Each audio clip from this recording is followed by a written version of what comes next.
ನಟ ಡಾಲಿ ಧನಂಜಯ್ ಅವರ ಭಾವಿ ಪತ್ನಿ ಧನ್ಯತಾ ಯಾವ ಪ್ರತಿಷ್ಠಿತ ಆಸ್ಪತ್ರೆಯಲ್ಲಿ ವೈದ್ಯರಾಗಿದ್ದಾರೆ ಮತ್ತು ಯಾವುದರಲ್ಲಿ ಸ್ಪೆಷಲಿಸ್ಟ್ ಆಗಿದ್ದಾರೆ ಅಂತ ಏನಾದರೂ ಗೊತ್ತಾ? ಈ ವಿಡಿಯೋದಲ್ಲಿ ಅವರ ಸಂಪೂರ್ಣ ಮಾಹಿತಿಯನ್ನು ತಿಳಿಸಿಕೊಡ್ತೀವಿ. ಅದಕ್ಕೂ ಮುನ್ನ ಈ ಜೋಡಿಗೆ ವಿಶ್ ಮಾಡಿ, ವಿಡಿಯೋಗೊಂದು ಲೈಕ್ ಮಾಡಿ, ಹಾಗೆ ನಮ್ಮ ಚಾನಲನ್ನು ಸಬ್ಸ್ಕ್ರೈಬ್ ಮಾಡಿ. ಸ್ಯಾಂಡಲ್ವುಡ್ನ ನಟ ರಾಕ್ಷಸ ಡಾಲಿ ಧನಂಜಯ್ ಅವರ ಮದುವೆ ಡಾಕ್ಟರ್ ಧನ್ಯತಾ ಜೊತೆ ಫಿಕ್ಸ್ ಆಗಿದೆ. ಫೆಬ್ರವರಿ 16ರಂದು ಮೈಸೂರಿನಲ್ಲಿ ಧನಂಜಯ್ ಧನ್ಯತಾ ವಿವಾಹ ಮಹೋತ್ಸವ ನಡೆಯಲಿದೆ. ಡಾಲಿ ಧನಂಜಯ್ ಅವರ ಭಾವಿ ಪತ್ನಿ ಧನ್ಯತಾ ವೃತ್ತಿಯಲ್ಲಿ ವೈದ್ಯೆಯಾಗಿದ್ದಾರೆ.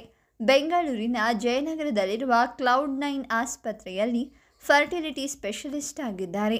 ಡಾಕ್ಟರ್ ಧನ್ಯತಾ ಅವರು 2020ರಿಂದ ಇದೇ ಆಸ್ಪತ್ರೆಯಲ್ಲಿ ಡಾಕ್ಟರ್ ಧನ್ಯತಾ ತಮ್ಮ ಕಾರ್ಯವನ್ನು ನಿರ್ವಹಿಸ್ತಾ ಇದ್ದಾರೆ. ಇನ್ನು ಡಾಕ್ಟರ್ ಧನ್ಯತಾ ಅವರು MBBS, MS, DNB, FRM ಮಾಡಿದ್ದಾರೆ. ಮೈಸೂರಿನ JSS ಮೆಡಿಕಲ್ ಕಾಲೇಜಿನಲ್ಲಿ ಆಬ್ಸ್ಟೆಟಿಕ್ಸ್ ಮತ್ತು ಗೈನಕಾಲಜಿ ವಿಷಯದಲ್ಲಿ ಸ್ನಾತಕೋತ್ತರ ಪದವಿ, MS OBG ಮತ್ತು ನವದೆಹಲಿಯಲ್ಲಿ NBEನಲ್ಲಿ DNB ಡಿಗ್ರಿ ಪಡೆದಿದ್ದಾರೆ ಡಾಕ್ಟರ್ ಧನ್ಯತಾ.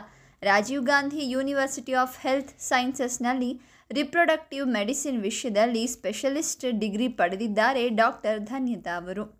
ಇನ್ನು ಧನಂಜಯ್ ಮತ್ತು ಧನ್ಯತಾ ಅವರದ್ದು ಲವ್ ಕಮ್ ಅರೇಂಜ್ಡ್ ಮ್ಯಾರೇಜ್ ಆಗಿದೆ.